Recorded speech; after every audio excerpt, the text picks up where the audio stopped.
Yeah, so Joe Biden's dog bit somebody again.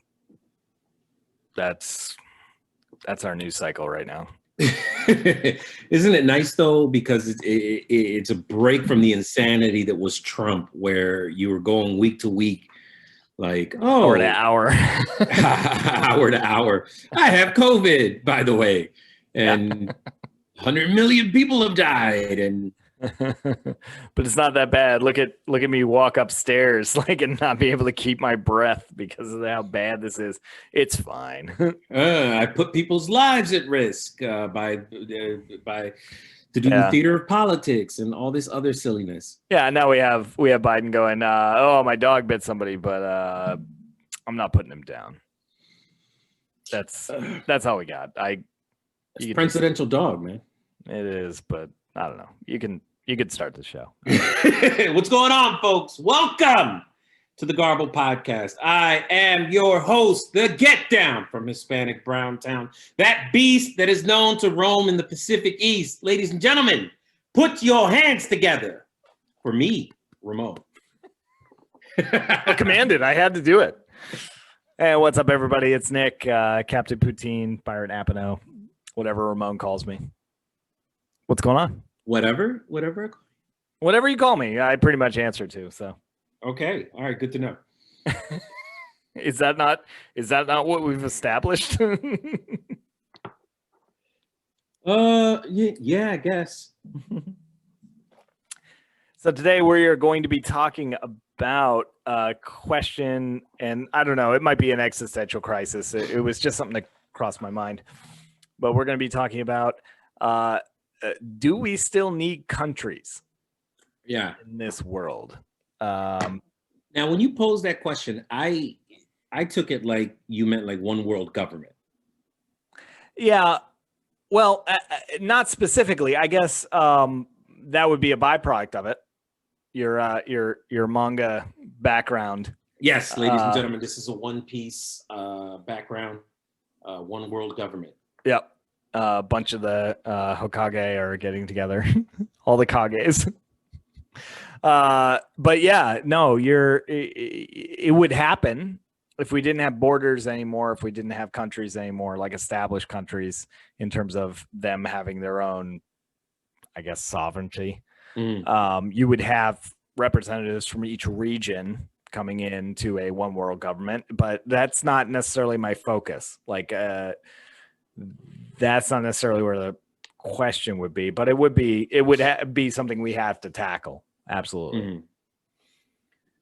But yeah, so we're gonna at least fill an hour on this. Yeah, we'll get into it like we always do with every topic. Exactly.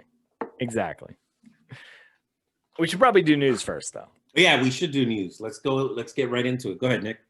Okay, cool. So besides Joe Biden's dog biting somebody, Joe Biden held his first press conference, standalone, him dealing with the press since he was elected. And actually, it's funny. Some say that was prompted by Fox News because one of the only criticisms they've been able to have is his dog bites people, and he hasn't had a press conference in the first 60 days of his presidency. So he had one real quick just to shut him up. But one of the things that stood out to me during that press conference was he said he was going to be running for a second term.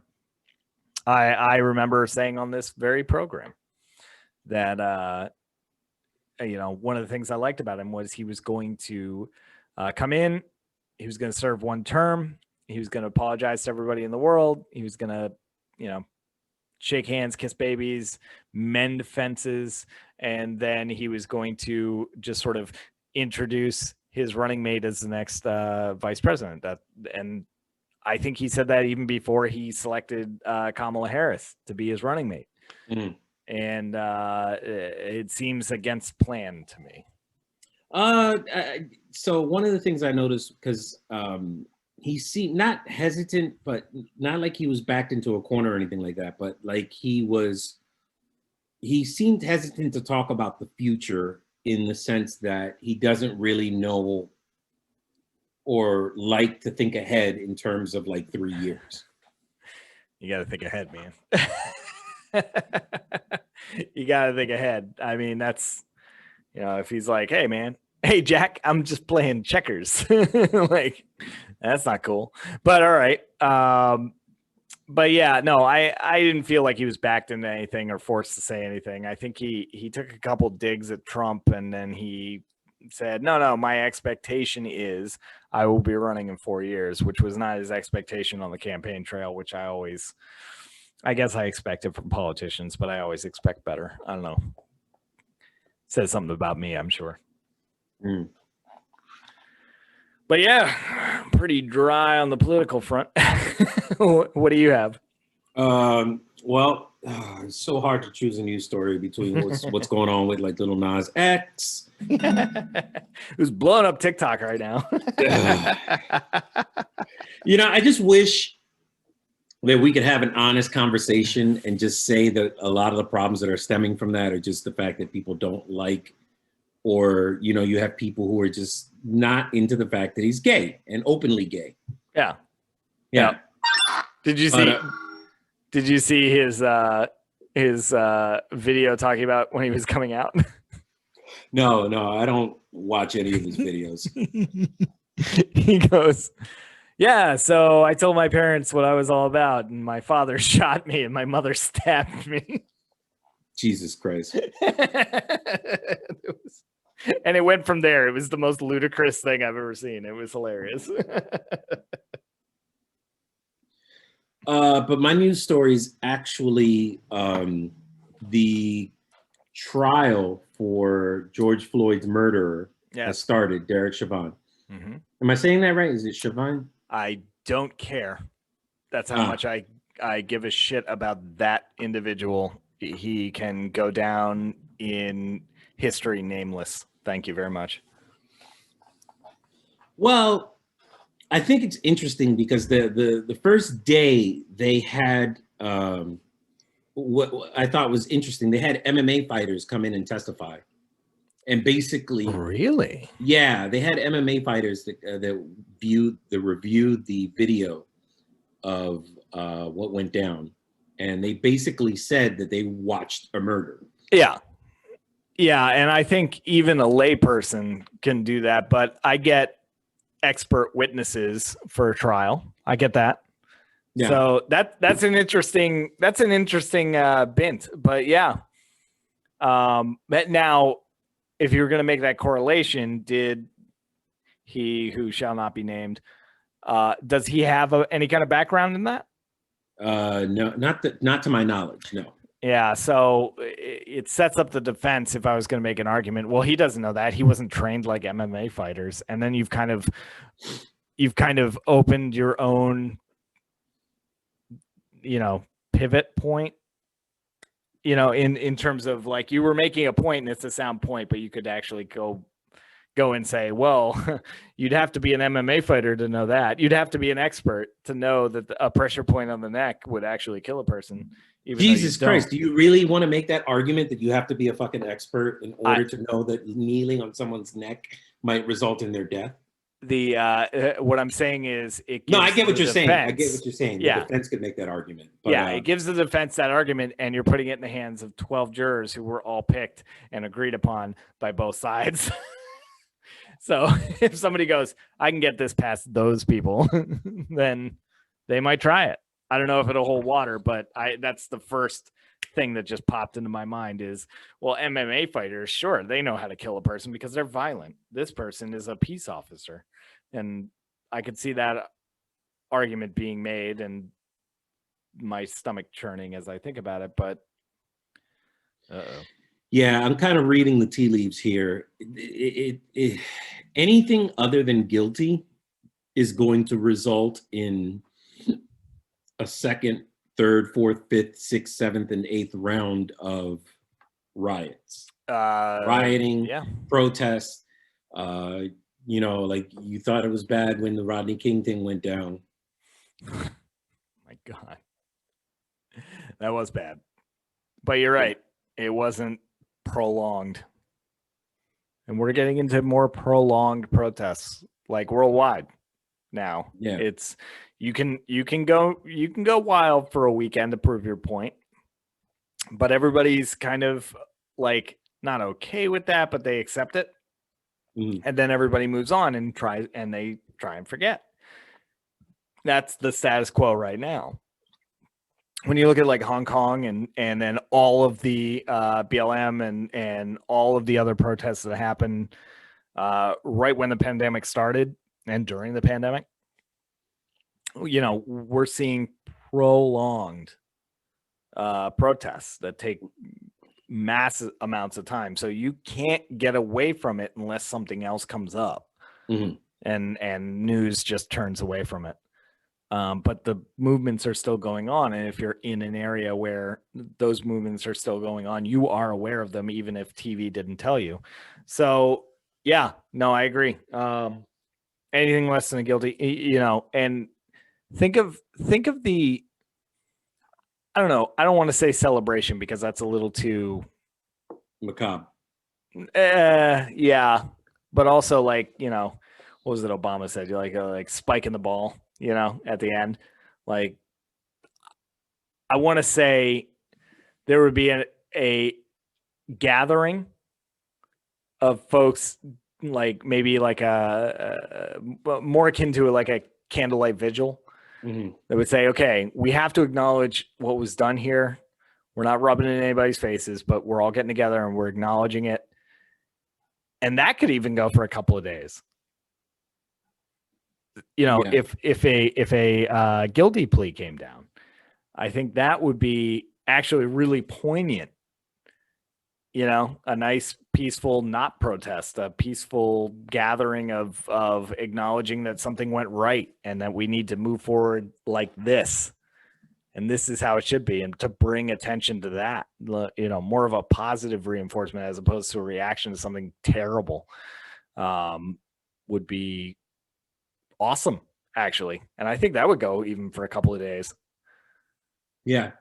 Yeah. I think it should, actually, if I'm throwing out ideas. advice. Yeah, no, it's a good idea. I like it. I hope they're thinking about that. I hope it actually comes to that so we can see how that turns out. What do you think? You taking an over under on if this guy gets convicted? Oh, you never fucking know with these things, man, because you know, a lot of the time it's usually no. The problem is that you're fighting against a system that's basically set up to help this motherfucker. And Yep. Yeah, and also the thoughts and opinions of everybody involved in that courtroom right now.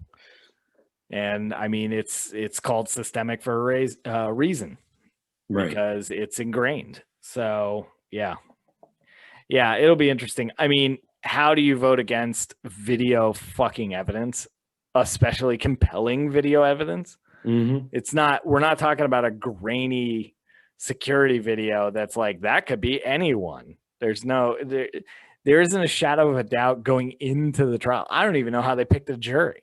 And just some of the things that they're pulling out of their ass to run to, you know, he's tried to block the trial a couple of times, you know, saying that there's like inflammatory stuff that's coming out about him that basically tainting the evidence, but the judges shut it all down. Like, I don't know.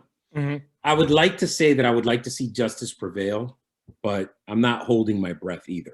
Well, that's the thing. It's you know, if and I have not been following this, but if the judge is going, no circus, no horseshit, we're going to try this straight through. All the prosecution at that point has to do is go, here's the video, we rest. And that's it. That's it. And if they make it more complex than that, it gives the defense more wiggle room. And if you basically present it like an open and shut case and it gets shot down and thrown out, you just go, yeah, we were never, what were we going to do? If you can look at a man killing another man indifferent during the act, staring headlong into a camera, making eye contact with anyone that's viewing, if you can just toss that out and go, yeah, not guilty, he was a cop, then fuck it all. What were we even doing here? But they're going to drag it out. It's interesting because, like I said, he's the defendant in this case is making arguments that he told his supervisors that Floyd was going crazy and that the witnesses were hostile towards him. Yeah, because they were watching a murder and they were hostile. They were like, stop killing him. And we'd rush you, but you'll shoot us. So, we'll see how it goes. I'm not terribly optimistic. I wouldn't be surprised if a guilty verdict came in, because it should. But I also wouldn't be surprised if it goes the other way and they just go, Ma, what are you going to do? It's the system. And that, you're right. It'll lead to more protests that may become riots. And we've had conversations on the show about riots before and how they become riots. I mean, the narrative can go whichever way it's supposed to go, I guess, or is scripted to go at that point. But hopefully in that courtroom, it comes out the way it should, because we all saw what we saw. It doesn't take, I mean, Christ, how many people do you think you could find in the world that would fill that jury box that would not think that's what happened? You'd be hard pressed to find 12, and then also get them all into that jurisdiction where they could be jurors. It's crazy. Yeah. Moving on, let's talk about a less serious topic like one world government, or just, do we need countries? Do we need countries? And I'll start off the conversation like this. Hey, Ramon. Yeah. Do we need countries? Do we need country borders? Country borders. Yeah. See, like, it's interesting because. Yeah. Essentially, that's what I'm asking. Like, do we need, like, does the United States need to be the United States? In terms of their jurisdiction is they're within their borders, and we've walled off, well, to borrow somebody else's term, we've segmented our area, and we've said this is ours and this is where these laws exist, because we've decided these laws exist here. Do we need that? Yes. Okay, why? Help me with that, because that is literally where I cannot find a reason. International law in general, is dependent on where something takes place. So, for example, if I'm driving in Philadelphia, I can make a right turn on a red light as long as it doesn't say no turn on red light. I go to Jersey and I do that, it's illegal. Right. So, geographically speaking, for your example, why is it so dangerous to turn right in Jersey and not in PA? What happens when you cross that imaginary line where all of a sudden turning right could end lives? I don't exactly know why it's safer to do it in Philadelphia than it is in Jersey. I just know that if you do it in Jersey, you're going to get pulled over. Yeah. Oh, absolutely. But that's kind of the first point, which is laws are made. Oh, I don't want to say arbitrarily, because that's maybe too heavy-handed. But laws are made within certain little borders that, you know, are created for certain reasons. So, like, if I was going to take Jersey and I was going to say, those lawmakers decided to make that no right turn ever law, which is insane. But if they were going to do that, I'd almost have to look at it like, what, did you guys need revenue? Like, what study shows that that's what's needed specifically in this state, and probably isn't needed anywhere else? That's your mistake. That you're assuming that there's a study that went into this. Oh no, there's none. It's arbitrary, right? Mm.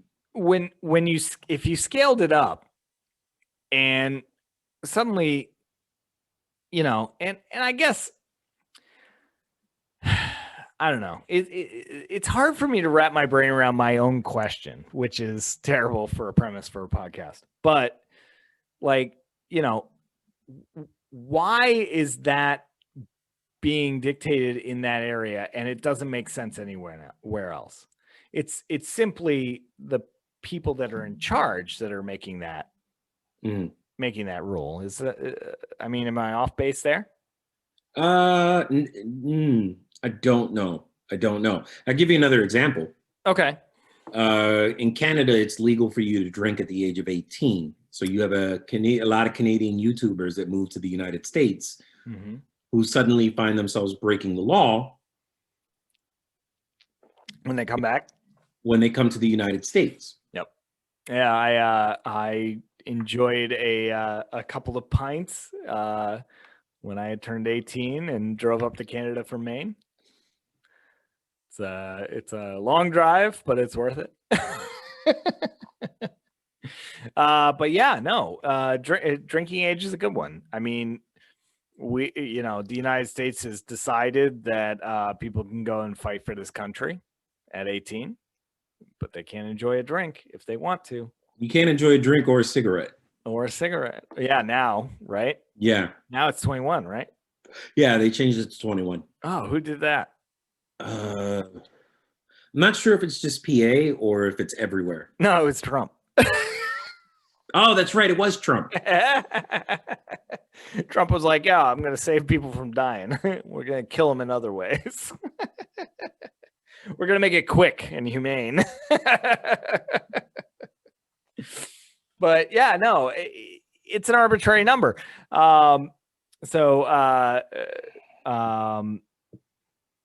Yeah, no, I mean, it's arbitrary. It is arbitrary. And I mean, so many of our laws, like, especially if you look at the US, right? They're based on like puritanical beliefs. Like, who was it? The Quakers? They got kicked off of they got kicked out of Europe. Yeah. They got kicked out of the UK. They came over here in 3 boats and they dictate like the 3rd largest like country in the world because they got to here first and killed everybody. But like it's arbitrary. So much of it is based on tradition. And I think honestly, the biggest argument for keeping countries is history, is tradition. Is that fair? Because that's the closest one I've got. That's part of it. I think that's part of it. There's more that goes into it. Like, let's put laws aside for a second. One of the things that I was going to say against a one world government, or because that's how I framed it when I was thinking about this. Yeah, no. Go ahead, because that would be, like I said, that would be an absolute byproduct of why I'm asking the question, is there would be one world government, because we still need some amount of governance in terms of saying, okay, well, we should probably do this and not this. Just to keep everybody civil. And honestly, when you posed it, I thought you got the question from Falcon and the Winter Soldier, because yes, you did ask about that, and I guess you had seen the episode before I did, where they really got into that, and which was funny. But no, it was surprisingly not about that, and they haven't dived into that nearly enough in that show. But that's another podcast, I'm sure. But yeah, no. So the one thing that I've gotten off of it is, so if you went overseas and somebody asked you who you are, what would you say? My name, Ramon. Where are you from? Oh, the United States. Yeah, I'm from the United States. I'm an American, is what you would say. Right. If you were like oh god, what's his name? Fluffy, the comedian. Iglesias. Yes, yes. Gabriel, right? Gabriel Iglesias. Yeah. If he talked about the first time he was introduced as an American comedian was in like Saudi Arabia. And he went, "Oh, I'm American here." But it's an identifier. It's a culture. It's a badge. Yeah. And we as humans love to label things. So categorize, yeah, categorize, label, yeah, all of it. We love to kind of break down things to their, lowest common denominator. And he is geographically from the United States. So he gets introduced that way when he goes overseas. We don't even think that way internally. Right? Like, I mean, that's most of the news is that people are within the United States parsing down even further. Right. Which we point at as most of our problems. But we do it on a world scale. I tend to get offended when people refer to me as an American too. Why? Because I don't share a lot of the descriptors, if you will, of being an American. I don't. I'm don't not like being morbidly obese. I don't like the idea of just breaking me down to simply an American. Okay. Explore that a little more, because that's very interesting and I think supports my point. Okay.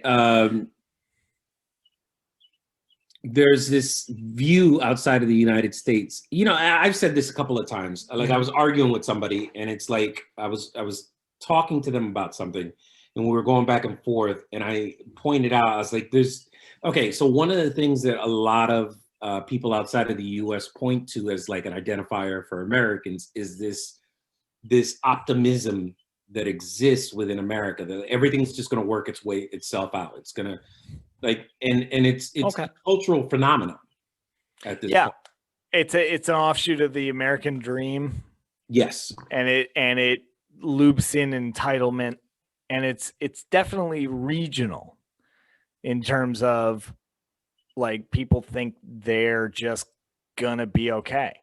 Now, I will say that if you go to a historically depressed area of the country, that's not their mindset, but they're still American.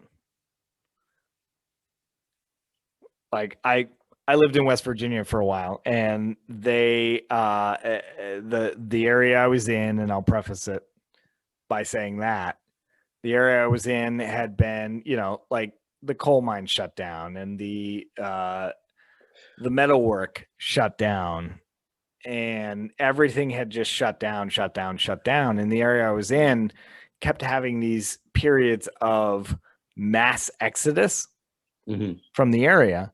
And the people that were there, which was like a quarter of the population that was at its height, were very, I don't want to say negative. That's probably too strong, but they were kind of resigned to it just being, bad. Everything's bad. Everything's out to get me. They were Eeyoring. And that is regionally how they feel. And it's because, one, it's everybody that's left, and they've all felt it. And so there's precedent, but they also have allowed themselves to do it. And it's because it's a regional thing, and they're in their own, they've identified themselves as being of only that area. Does that make sense? Does that make any sense? Yeah, it makes a little sense. Yeah. Yeah. So what I'm saying is, like, they've quarantined themselves, packed themselves into this thing where they're like, well, this is where we live.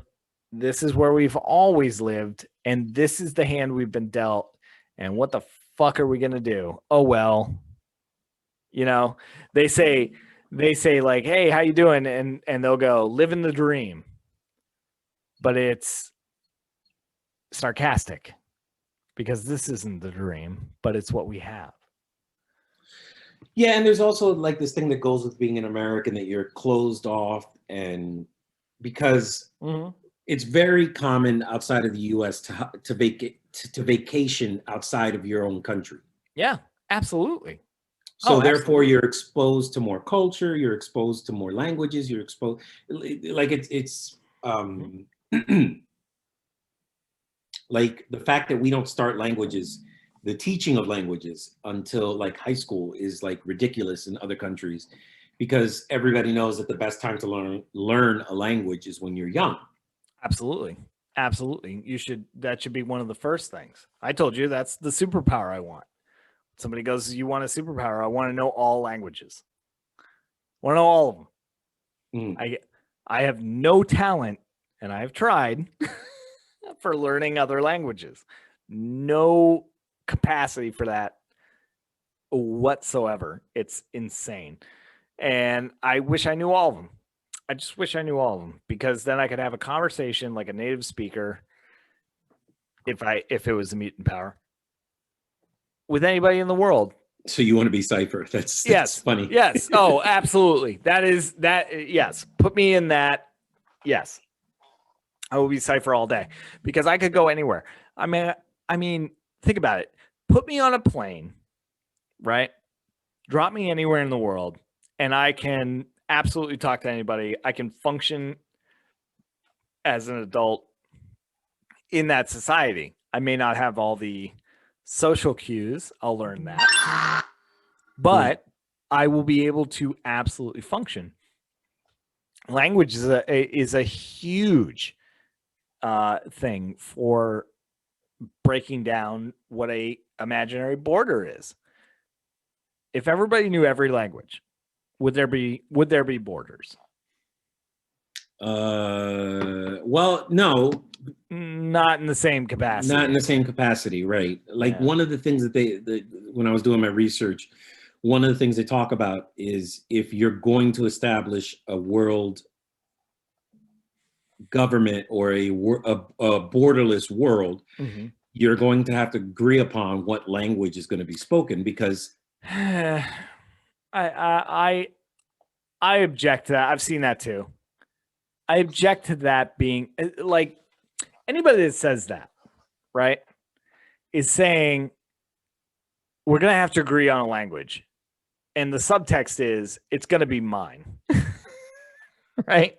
Yeah, part of it. Yeah. It's going to be mine. We're going to all speak like me. It's going to be Star Trek.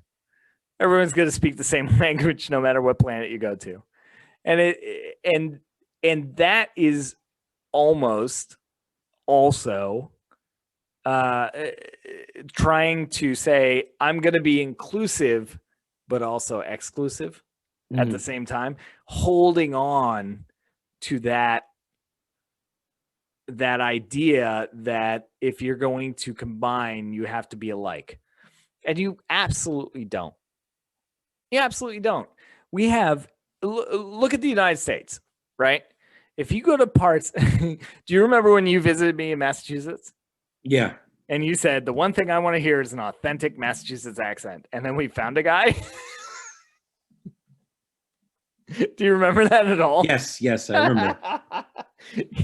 You heard an authentic Massachusetts accent. You held a conversation with that guy, and you walked out of there like, wow. And it was eye-opening, because you had not had a conversation with somebody with that particular regional accent. That's all language is regional dialect. So regardless of if we spoke one language, there would be regional dialects of it. Well, like, that too, but also if you go to a different part of the world and the majority of people in that part of the world haven't traveled and have not learned other languages like United States folks, then you're just in a different part of the world. Does a border play into that? It does to a certain extent because like one of the like what would you say is the most widely spoken language? I knew this. I knew this statistically, damn it. Okay. So the most spoken language, I want to say, oh God, don't quote me on this because I feel like it's wrong. I think it is Mandarin. Yes, it is Mandarin Chinese. All right. Followed like, by Hindi. Yes. Yep. And then a third is English. Right. Okay. So yeah, English is a third. In Europe, I know that English is taught as the language of business. Mm-hmm. And that could be true for like India and China as well. But they do it because they have to deal with people who are foreign and only speak English. And that's why they teach it. So knowing multiple languages, I think, would be specifically very, very helpful if you did away with borders specifically, because doing away with borders for me, and I could be wrong here, but tell me if I'm not thinking correctly. If you did away with borders and you didn't have to think of the world in this is my home and I would be going to someone else's home if I traveled, is, you have to kind of know where you're going and know what you're getting into. And part of that is language. So if you have a root in most of the languages, it would help. I think it would help abate fear. But language is important because that's how we understand each other. Yeah. And having a one language that is a unifier.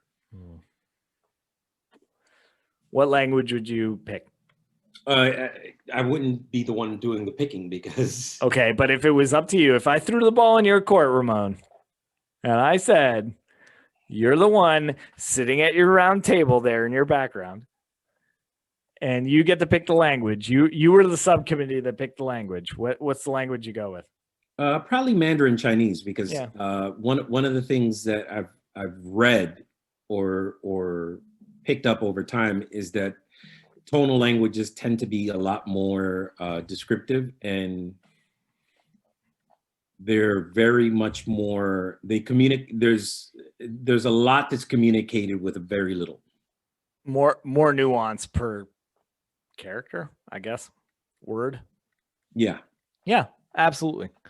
I agree. I think one, it's got the most native speakers. So if you're gonna say, well, we'll go majority rules, they win. We'll also have to learn what is the language in India that is the most prevalent? Hindi. I think it was Hindi. Okay. I believe it was Hindi. I'll go with that. So you'd have to learn that as a secondary, English as the third. So we got the third, we can function. But yeah, I mean, if you have that and you throw out 3 languages that everybody has to speak, but also you can speak your own, and not make it like a law that you have to speak these languages and not your own. I think, and then that would be, because of the volume of that thinking and learning, that would be a volume of your early education.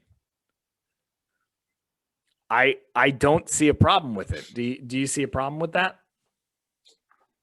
Like, how many years would you have to sit in school to learn languages that were not your own if they were multiple? Oh, I don't know. I don't know. Okay. Because I think about, like, I know a couple of people that know like 15 languages.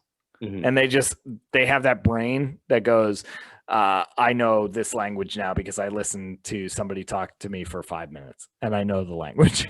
You know what I mean? Like, they just have that capacity to pick that up. And I'm like, okay, not everybody's like that, Mhm. but you can pick up a little. You know what I mean? I can do that with certain languages that are similar to Spanish. Like I Yeah, can pick up Portuguese and I can pick up different roots. Yeah, like it's one of the reasons I like Latin. But there's still the process of learning it. learning it. And I don't know how easy that would be for somebody who's like, Yeah, like if you were trying to structure like a classroom setting, like just just the curriculum for learning that many languages. So maybe it wouldn't be 3 or 4 languages that you would learn. It might be less. I'm not saying what it would be, but I guess what I'm saying is, does it even need to be that universal? Like the countries that did invest in teaching other languages, China, for example. Like if you want to go and be an English teacher, all you got to do is be an English speaking person. And you can get that sort of internish job and travel overseas for 6 months and teach English to kids that don't know any. And you don't necessarily even need to know the language that they normally speak. You're teaching words. And that's what you're doing. You're giving them an introductory course in it because they need to know it. And why do they need to know it? Well, because a lot of people use it for business, right? Mhm. So there are countries now that invest in teaching other languages because it knows it will give their people a leg up. What I'm saying is if we didn't have borders and we didn't think about it in our people versus their people, wouldn't it be more, I guess, organically ingrained in us that we need to think about being able to communicate with people in every region of the world? probably It would shift our focus in the least. It would shift our focus. And I Yeah. would think language would be the first stop. The second problem that I encountered with the idea of like this one world government was like a nationalism in and of itself. Yeah. So nationalism needs to go away. Yeah, but nationalism has also contributed.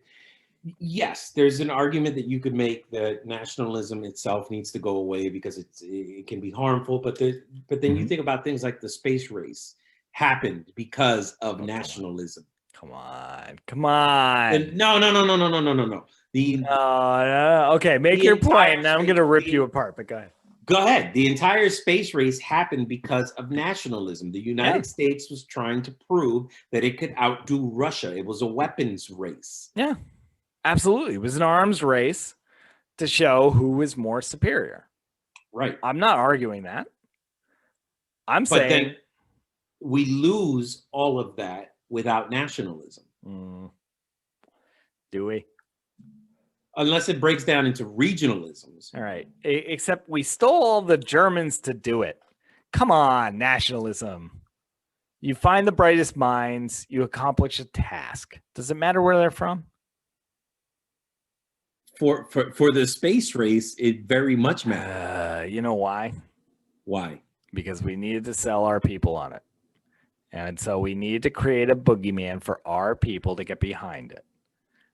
So that when people said, we need to do this thing, that is the next scientific exploration, we need to get people behind it, because if we start spending their money without explaining ourselves, there's going to be hell to pay. So we need to create a boogeyman, when that didn't necessarily need to happen. But also, what you're doing is creating an adversary. Why? We both like Star Trek, yes? Yeah. We both like the idea of, and I'm pulling from Next Generation for anybody that's going to nitpick, but you look at Next Generation, they have many conversations about how like money didn't become a thing. It was no longer about what you yourself could gain against other people. It was what you could do for recognition, which was through accomplishment, and accomplishments were rated by how they benefited everybody else. Except that we've had many a conversation where we talk about whether the world of Star Trek is something that is realistic. And not necessarily in our time, I think, is where we settled on it. Right. Because but isn't that because we still have an us versus them mentality? Wouldn't the first step be eliminating borders? it could be. It could be. And mind you, I'm not I think it has to be kind of, but yeah. I'm not against the idea of one world government. I'm not against the idea. I'm just pointing out the things that I think would be. Oh yeah, no, that's what we're. The whole point of this conversation is, I might be crazy, but do we need countries anymore? Tell me we need them. Just tell me we need them. I like the idea that we need them for security as well. I think that's hilarious. Well, the one thing that would go out the window, the first thing that would go out the window is that money and resources would not be pulled towards defense because which is like when you really think about the budget of the United States, like the number one thing that we spend money on is defense. Right. And that would go out the window because what are we defending? It would go more into and if you think about our the US's budget for their military, which is for defense, quote unquote, it's a ridiculous sum of money, and it outspends what the next 8 countries, I think. 22. Jesus fuck. The next 22 countries. Yeah, combined. It's insane. It's insane, and how much money we spend on defense. If you weren't trying to protect a border, right?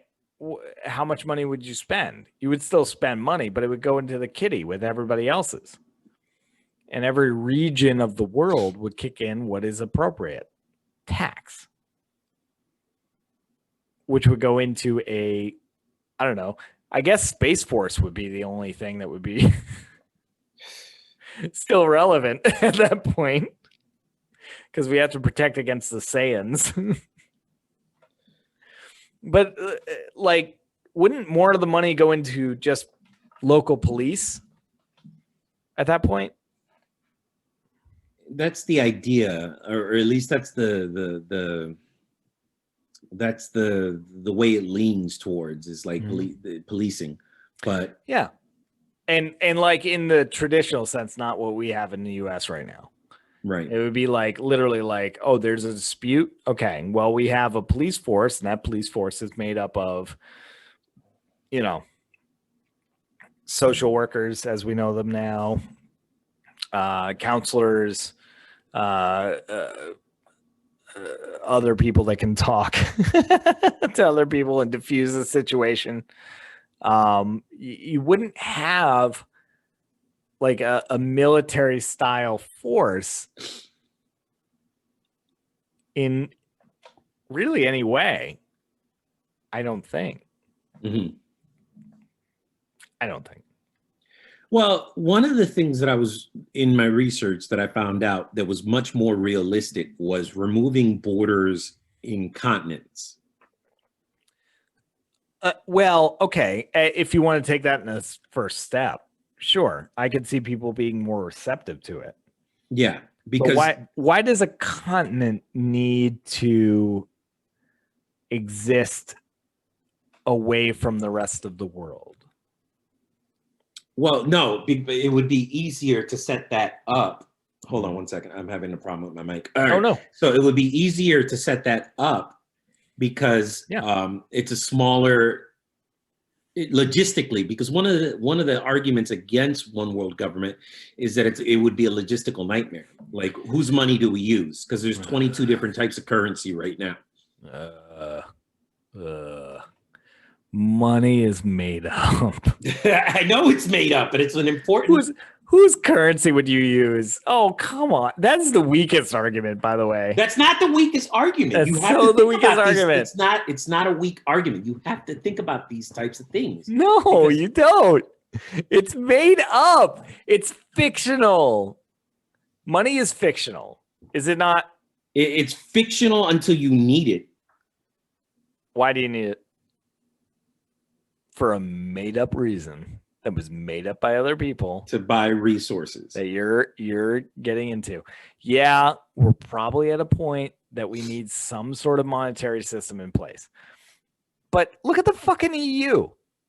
Well, that was one of the shining examples that the EU was able to establish itself in 10 years. Yeah, because they went, okay, we have this money now. It's good anywhere. And it's worth this much. It's good anywhere in Europe. And it's worth this much. And everyone, all right. It's weird. It looks weird, but okay. But now you have countries like England pulling out of the EU. That is almost a separate issue. And you know what? No, you know what? Fine. You know why they pulled out of the EU? Why? Why did they pull it? Because of an ultra-nationalist racist campaign that was talking to native Englanders, UKers, to expel the foreigners, all the people that came to England, because when they were conquered originally, as Trevor Noah said, they heard how great fucking England was. So they all moved there. Which, by the way, is also the backbone of their economy. It was a nationalist campaign. It was white folk saying expel the foreigners from our great shores in their dirty, dark, dismal island. and they sold enough people on that where they voted very narrowly to leave the EU.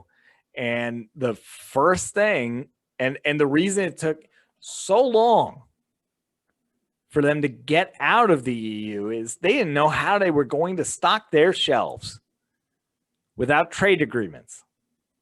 Because now they have to establish all these great trade agreements like they had when they were part of the EU. Because we have borders, and somebody over here can't sell to somebody over there because there are borders, and everybody wants a piece. And it's ridiculous. Trade specifically is ridiculous. If I want to buy something, especially in now, you know what I mean? Like now, I can make the argument that it's ridiculous back in the time where we had all sailboats and shit.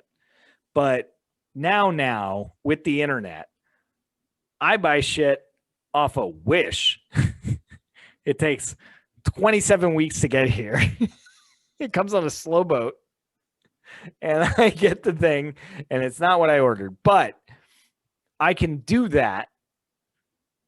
And why are all of a sudden there are rules and tariffs and legislation when you go and put your shit on a truck to go over to another country that's down the road, especially I'm thinking Europe, but even Canada? Like if we were going to ship stuff from the US to Canada, how many people are we paying along the way? It's ridiculous. Well, one of the things that in my research that I stumbled across was the idea that the internet is one of these areas where there is there is no borders. Yeah. Yep. Unless you look at Netflix. And then they go, well, we can show this show in this country, but not in this country because of rules that those countries have put in place. It's a show. It's content. Who cares? Right? If it's on this platform, that show is getting paid. Who cares who watches it where? Oh, it's the people in those places that also want their money. I mean, the only reason we have borders is because of money. Is that fair? People want a piece. People want a piece. I think you're oversimplifying it. Oh, okay. Prove me wrong. Prove me wrong. How is it different? Okay. So a lot of talk in the previous administration was we need to put up a wall between Mexico, not Canada. They're cold because they're like basically the Arctic Circle. But we need to put up a wall against Mexico to keep all of those people from coming in, right? Why? What were the talking points? I mean, yeah, there was like talking points about violence and horribleness, which was all bullshit. But really, why? What is the worst thing that happens if more people come into the country and more people spend money and make money in this economy? We make more money. Are you asking me, or are you telling me? No, I'm asking. What is the danger of why do we need to establish a wall across Mexico? Oh, that's fueled mostly by racism. Yeah, right. But beyond that, what is the logical conclusion of that? Resources. Is it? It comes down to resources. Yeah. Okay. If I'm oversimplifying it. Okay. No, that's fair. Okay, so resources. So the resources that are going to be used up by the excess amount of people that are living within our borders, right? Right. Is the reason. Okay. So what if we didn't have a resource problem because we're one world? And what if we didn't have a border issue because we're one world? Like, one, it makes too much sense. And two, now you don't have an enemy and you don't have like a boogeyman that you can point at, but you also don't have an excuse.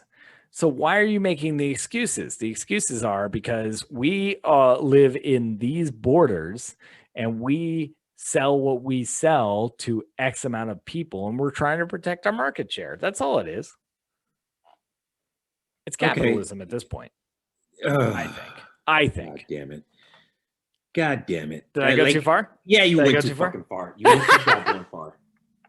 And I feel like Tyrone would rip you a new asshole if he was here. Because we have a mutual friend that Tyrone's fun to talk to because eventually it becomes eugenics. Well, and that's one of the problems that nobody wants to talk about. And I'm hoping that they're going to explore this in Falcon and the Winter Soldier. Okay. That one of the ideas behind a new world, one world government, it's a lot easier to establish when there's less people. Yeah, they did talk about that in that show. And absolutely. They were like, oh, we could make a lot of things happen with less people, but then they all came back. Yeah, like when you have 7.4 billion people and it's projected that it's going to be by 2050 15 billion people, yeah. 11 billion, but 11.6 billion. But by 2050 it becomes a lot harder to divvy out those resources fairly and evenly amongst everybody when you have 11.4 billion or 7.4 billion people, 7.5 billion people, and it just becomes impossible. So we could realistically have a conversation about establishing one world government if we were willing to have the conversation about lowering the human population. And China going, yo, we have a solution. and everybody hates on China for their two-child rule. Is it two-child or one-child? Now it's two-child. They upped it because it was one child forever, like 20, 30 years. And then they realized their population was starting to have a dip because the younger population was not coming in at the same rate as the older population, and they need more people to take care of the elderly because contrary to popular belief, they're not monsters. And yeah, so they figured out they need to go two-child now. So they went two-child, and they'll adjust it again, and they'll adjust it again, and they'll adjust it again because things fluctuate. And that's how you have to handle that kind of, I mean, my God, how many Chinese folks are there? Oh, I mean, I didn't even look at that number. They have at least 2-3 times more people than us. I'm pretty sure. And so I think it's something like 1 billion. Yeah. Yeah. So it's three times the U.S. population, which is last time I checked, because Like that number fluctuates. 14, It's 330 million. 330. So yeah, so they have 3 times the population that we have, and they're running into issues. And they're saying, look, we need to look at how many people are here. Now, you know why they have to look at that? Mm. Because they have X amount of land mass that they have to work with. If you didn't have X amount of land mass, i.e., there weren't borders and there wasn't an immigration process to go to a place that you wanted to go, then problem solved. I love how in your little fantasy world must be great, because it is. It's awesome. Everything just fixes itself. It eliminates the problem. Now, it may create other problems.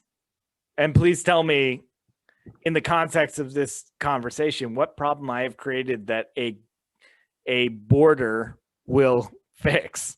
Because that's the crux of what I'm getting at, is what problems do borders fix? Finances. They fix things like okay, all right, one world government means one world leader, and that's a dangerous idea. Why? Because you get the wrong person in charge. Oh, that's everywhere. And you end up with Emperor Palpatine. That's everywhere. Right. And that's why it's a dangerous idea. You can't have. Okay. So your argument is Hitler popped up in Germany and it took the rest of the world to keep him in check? Sort of, yeah. Okay. So you're saying if it was a one world government and we got Hitler in charge of the world, it becomes a problem because there's no one else to keep him in check? Right. Oh. Yeah. Boo. Not so tough now, right? Well, no. I mean, I'll just look at New Hampshire. Sure. Why not? We'll pick the smallest municipality, second to fucking Rhode Island. Yeah, one of them. Yeah, you know what they built in their constitution? What? It's the live free or die state, right? Yeah. Okay, so in their state constitution, it actually says that, and I'm paraphrasing because I've been drinking, but it says in their constitution that basically, if you believe that the government has gotten out of control and is infringing on you as a person, you and your friends have a legal obligation. Obligation to actually go and overthrow the government. Except that if I'm the person that's in power, then you have sedition. Yeah. That's right. Exactly what happened at the fucking state capitol on January 6th, Nick. Yeah. Did they win? No. Then they're seditionists. If they had won, then they're in charge. Oh, did you freeze? Oh, I'm talking to myself. There you go. The internet connection got wonky for a second. Yeah, you started pounding on the table and it knocked you out. That's okay. I vamped. No, I'm just saying that, like, okay. Yeah, I get it. That's a matter of who's in charge. Yes. Yeah, absolutely. And, look, I'm not a purist that says any system that you set up would be flawless. I would never imagine that would be a thing, right? But you have to make a decision to move forward, and you can't let the boogeyman of the future evil person that's going to take over inevitably, apparently. You can't let that be the thing that is the deterrent to doing the right thing. Like, if you said, so like, okay, like kingdoms, right? Back in the day, they were like, well, we need one person in charge to tell us what to do. Okay. And they're going to figure out where everything goes. Cool. And then they got corrupted because they could say, well, everything goes to the people except, 60% of it. And then that's my personal wealth because we need that for the security of the state. And everyone went, okay, but you're already established as in charge. And it kept kind of bastardizing itself until it didn't. And then there was a revolution and it corrected. Look at England today. They have a monarchy on a little island. And everything else got given up. And that monarchy is more of a figurehead at this point. They have some little bit of power, but mostly it's their term limit because they moved it. They shifted it because times changed. That's just one example. There are others that go the other way. But what I'm saying is, yeah, you're going to have situations where people try and exploit it. But that's not the norm. Or it shouldn't be, especially in this time frame when things are a lot faster. Especially with the internet. Things are a lot faster. How long do you think the British monarchy would have lasted if the internet was a thing? I don't know, but not as long. I'll say that confidently. Yeah, we can say not as long.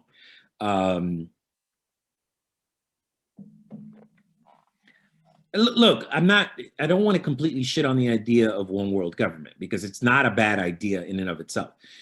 No. It's just there's a lot of problems to overcome. And I get that, but like any problem that you bring up, I can't help but think especially now, I mean, space and junk, right? Yeah. Like, if anybody as my blood pressure goes up, as you refer to it as space and junk. Yeah, because there's a lot of junk in space right now. We did that. We litter. We're people that litters. But anyway, you have so many opportunities for material resource off planet that we just need to capitalize on, right? Mm-hmm. What's stopping us right now? Is it technology? No, it's the fact that we're warring with each other. Yeah. If we could put aside a lot of that bullshit, then we could get to making the world a better place. Yeah, and Elon keeps blowing shit up. That's mostly the issue. Oh, God. Anyway. Gotta crack a few eggs. Go ahead. I wanted to point out some of the good things that would come out of one world government. One of the positives is that resources would be more evenly distributed, and they'd have to be, right? Right, and we get to decide what it means to be. But that also brings up another problem. Okay. We would get to decide what does it mean to be human, and what does it mean to have like an equal share of the slice of humanity. Mm-hmm. But then it brings into. It's funny that you identify that as a problem. It's a good thing, and it also brings up another problem, which is you have countries that have more resources than others. Yeah. Yes. Which is why I'm saying, why are borders a good thing? Because think about it. Take the border away. That country doesn't have more resources than others. Humanity has those resources. Now, the ecological and like, I don't want to strip mine, throw a country in, right? Because they happen to I don't want to strip mine Wakanda because they have an asteroid, right? I don't want to do that because that is ecologically damaging. It also destroys that area of the world. I'm sure it would be a detriment. We would get a lot of resource out of it, but that's what I'm saying. Like, we can get a lot more things off world. And if that was our focus, that we weren't going to come in and destroy your homeland, but we have a way that we can get the resources we need and live the lifestyles we want to. It's just going to take time. So for now, we're living like this, but eventually we'll live like this, and we're all on board with that. And that's cool. And that's what we do. Oh my God, I listened to myself just now, and that didn't make any sense. Did you follow that? I followed it, unfortunately. One of the things that would be good is that you would be able to tackle a lot of the world's problems. Like Yes. we could figure out. So it's something like 17,000 nuclear weapons spread out amongst the world. Wouldn't need those anymore, huh? No, we wouldn't. I could see keeping a tactical arsenal of all of the nukes that we have ready for planetary defense, but we'd have no reason to fire them off internationally. Right. Because even if there's a rebellion for whatever reason, you wouldn't use a nuke on that.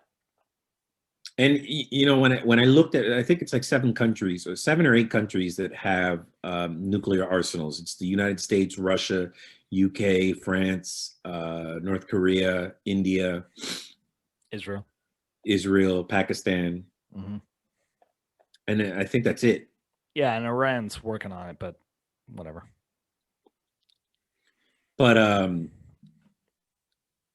so we would be able to like tackle global issues such as like climate change or Yep. Yeah. The Paris Accords that are signed by a majority of, but not all of the countries. Yeah. That we pretty much almost 100% pulled out of. And then came back into, because that's how politics works on a national level. As opposed to a bunch of people getting together that are representatives from your particular region that say, we should be a part of this because there's no reason not to be. And then they do it and they adhere to it. And that level of adherement is 100% all over the world because that's the law.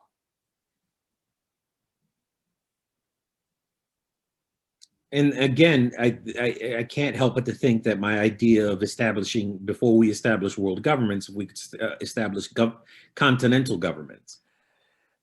And I like that as a first step, right? Like if you want to baby step it, that's fine. But like, okay, so the Americas, Canada through all the way through South America, right? Uh-huh. Oh God, what's the southernmost? Chile? Chile, yeah. Okay. I can't believe I got that right. Okay. So you have the Americas, then you have what? Eurasia? Yeah. Okay. Australia gets a lot of pull. Oceania. Oceania, okay. It would be North America, South America, Africa, Eurasia, North Oceania. And South? You wouldn't do just the Americas all the way through? It would be easier to establish this first as North America and then South America and then unify the Americas. I see problems. There's a language barrier. No. I see other problems. I see nationalist problems, but go ahead. Yeah. Okay.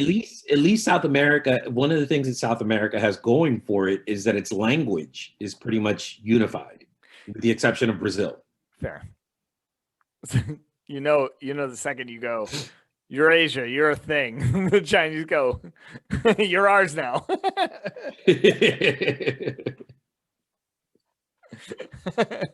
and that's my whole point is you're still establishing, you're putting in a stopgap, and maybe that is the step that then takes us to another step. But how many years do we have to deal with that step of 100? Right? Why? What is the point of it? What is the point? One thing we haven't tackled in this conversation, what is the point of a country? Why do you need, what is the point of a country in this day and age? Maybe back in the day, fine, I'll concede that. I don't even care. It probably wasn't a thing back then except for sphere of control. But what is the point of a country? I don't know. What is the point? I don't know either. I mean, it is literally, and that's the whole point I brought it up. Like you look at places that are like, okay, the news will say like, oh, the Muslim world, right? Mm-hmm. And you have a high concentration of the Muslim faith in certain parts of the world. And some of them have like their own Sharia law versus, I don't know, other non-Sharia law, in other parts of the world. Mm. I can't speak to what that even is, really. I know what the news has told me, but I can't speak to it because I don't know it. And I've never lived in it. And they have that because they established it for their own goals. Why is that a thing now? We had like Arab Spring happen because the internet and Twitter. Not to mention, when you talk about faith, you bring up a very interesting point that I came across in my research, which was that Christianity, a third of the world's faith, believes that one world government is the sign of the apocalypse. Yeah, because that's the thing that shuts them down. So they had to do the propaganda against that. Of course. One world government is the end of faith. No, it's not the end of faith. It's the end of the world for a lot of Christians. I'm sorry, I drew a line. I drew a line to their logic behind why they would say that. Yeah. A lot of Christians believe that one world government is a sign of the apocalypse. Right, because one world government would be able to speak to power in terms of the Vatican. And that's why that Dogma was put in.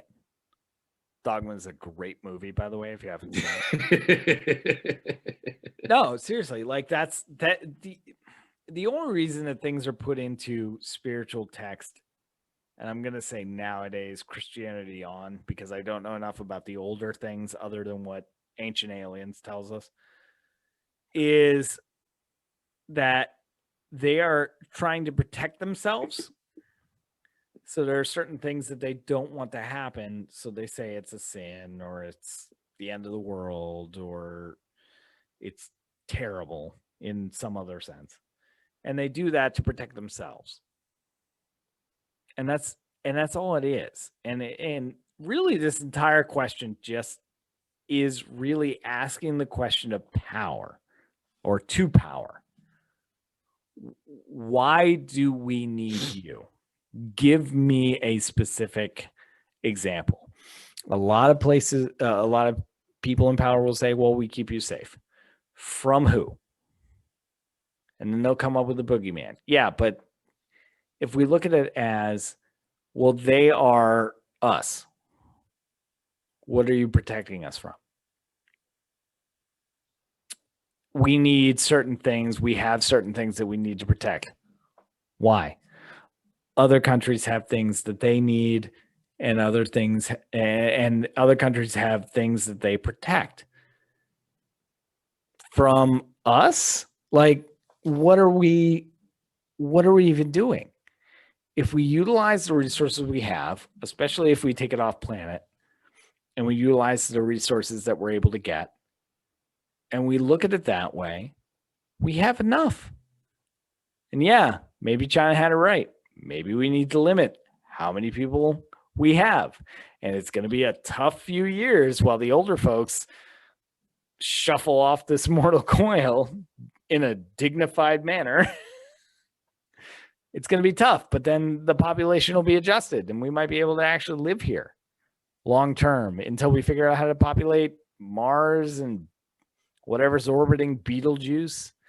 Or actually, that's supposed to go supernova in like 50,000 years. That's probably a bad investment. But we could actually do this correctly if it wasn't about all this strife that we've made up by creating borders. Humanity in and of itself is the species divided. Yeah. By tribal instinct, right? By tribal instinct, by national instinct, it boils down to tribal instinct. Yeah. Right. But so are you saying, is your argument that we have not made it to the point where we can go, oh shit, that's just stupid instinct? No, we haven't made it to that point. We can't reason out of that? No. Because it's so deeply ingrained. You have to understand that it's like some of that shit is genetic memory. Okay. Being surrounded by people who look like me at one point kept me safe. Such a weird way to put it, but okay. But it's the truth, and that's the thing that people don't. It's fair, but it's just so awkward for my own mindset. Sorry. Surrounding myself by people who look like me, and you can't do that anymore because we're getting to a point, especially in like you want to talk about like a diverse culture. Let's talk about like Europe and the UK, where excuse me, where like real inclusion is happening there because of no. Hear me out for a second. I want to see how you spin this into real inclusion. But go ahead. Well, you turn on the television, you have an Indian woman, you have a black woman, you have a white man, you have a brown man. Like it's just the way that their culture is set up. It's the way that their media is set up. Because their media is trying to do a thing that their people can't do right now, which is why they all voted for Brexit. Oh, they all. I'm sorry. Let me rephrase. Which is why a majority of them voted for Brexit, because they were sold that they could make Britain great again. It was the same pitch. Same bullshit. It was ahead of what Trump used, which was a nationalist standpoint, which was, you had people that own businesses that deal with import export, but didn't realize it was import export because they were all part of the EU. So it was just ordering shit online and reselling it online, right? Voting for Brexit, not realizing that they were going to have to deal with tariffs and import export law at that point. They were voting against it because they didn't think their country looked the same as it used to. And while they were voting, they were also walking down to their local shawarma shop and getting their takeout and eating that shit and feeling so good because they got their shawarma. Like, it's nuts if you talk to, I've seen a couple of interviews with people that were I voted for Brexit. We want to go. We want to make cool. And then you talk to them about their own individual story and what they do on a daily basis. And then you let them spin that entire yarn and then you unravel that yarn and they're fucked. But they bought into it because of nationalism. And why are they buying into it for nationalism? But because we've all been trained to be like, we have to have a country. Why do we have to have a country? Nick, like, Ramon, where would you be right now if countries weren't a thing? If you could just get on a plane, would you probably still roam the Pacific East? I would roam the Pacific. Okay, fair point. Right? Yeah, it's a fair point. But you know what? I'm coming to the realization that what I said a few minutes ago is very much why it hasn't happened. We have not evolved as a species enough. We haven't. We still cling to tribalism. We still cling to these ideas that are so deeply ingrained in who and what we are as a species. I go with you on that to a point, right? I told you the story about when I came down here from Maine, right? Yeah. Just for everybody else, a quick recap. So I moved from small town USA in Maine to Philadelphia, Pennsylvania. I went from a population of a couple thousand to a population of 1.3 million at the time, I think. And I moved from the woods to South Street. And I sat in the window of my apartment, my room, and I watched people walk by my window for a couple of days. I didn't move. I was overwhelmed by the just diversity and volume of people that were just out there existing their lives. And it threw me off for a few days. And then I went, I just have to know what this is. And I went and I started walking around South Street. I started walking around Penn's Landing. I started just being in it. And I learned. You talk about tribalism, you talk about and the terms we throw around on the show are because it is established that there is genetic markers in us that make us react certain ways. Like when you hear a rustle, you look and you have a look of startle on your face if you were not expecting it. And it's because that is genetically what we do when we hear something we're not familiar with, because the explanation is back in the day, if a bush rustled, it is either food or it's going to kill us. And we need to know which. And so we need to be completely attuned to this. And that is genetically rendered into our makeup. But if you hear the same bush rustle every day for a year, and the bush rustles because that's what that bush does. It's just, it rustles, right? Hack it with a sword, rubies will fall out. Yeah, exactly. Yeah. Hit a couple barrels as well. But yeah, if you watch it and you observe it and you interact with it and you realize it's fine and it's safe, the next time you walk by that bush and it rustles, you go, that's that rustling bush. That's what it does. That's what I know, because I know it now.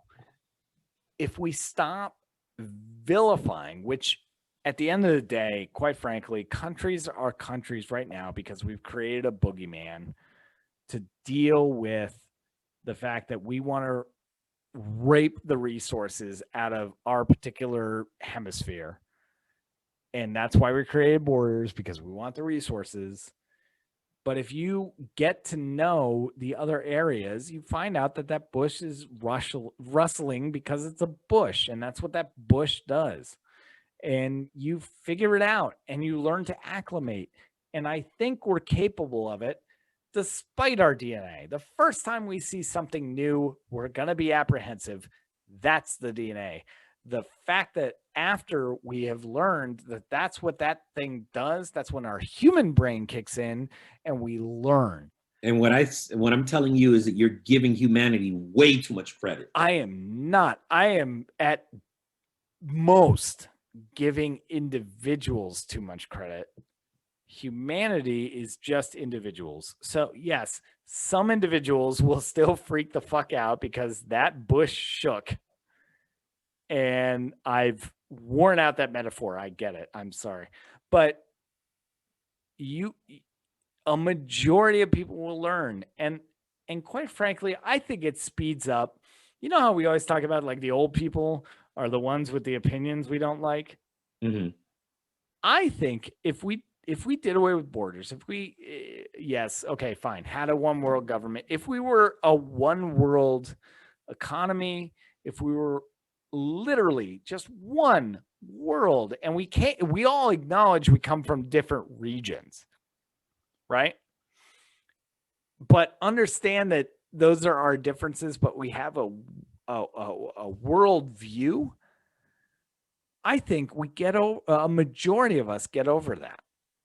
A majority. And the other ones, they get bred out, man. I think they get bred out. Well, we're going to have to respectfully agree to disagree, because I've come to... I can't believe it. You wouldn't think. Okay. So you're saying... Human nature is Human strong. nature means that, like... This is probably way too extreme for this conversation. Human nature means that, like, Asian Americans are getting beat because that's genetics. No. That's political, and right? That's political. Yeah. Right. And my point is exactly. Now take the politics of borders out of it. So you can't point at a different country across the border and say they're the bad ones. And it fixes a lot of it. Not all. I'm not saying all, but it fixes a lot of it, doesn't it? Again, I think you're being a little naive. I am, you know what? Ignorance is bliss.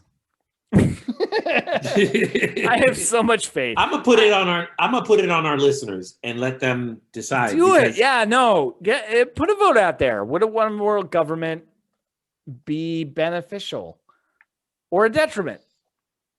Throw it out there. Just as that. It took us. Look, arguably, 7,000 years of human civilization. 10,000 years. Yeah, is actually the number that most scientists would agree. The first 5,000 don't count, and also Atlantis, so probably more. But go ahead. All right, so 10,000 years of human history. Okay, and all that we have managed to agree on is that eating people is probably a bad idea. Only their brains.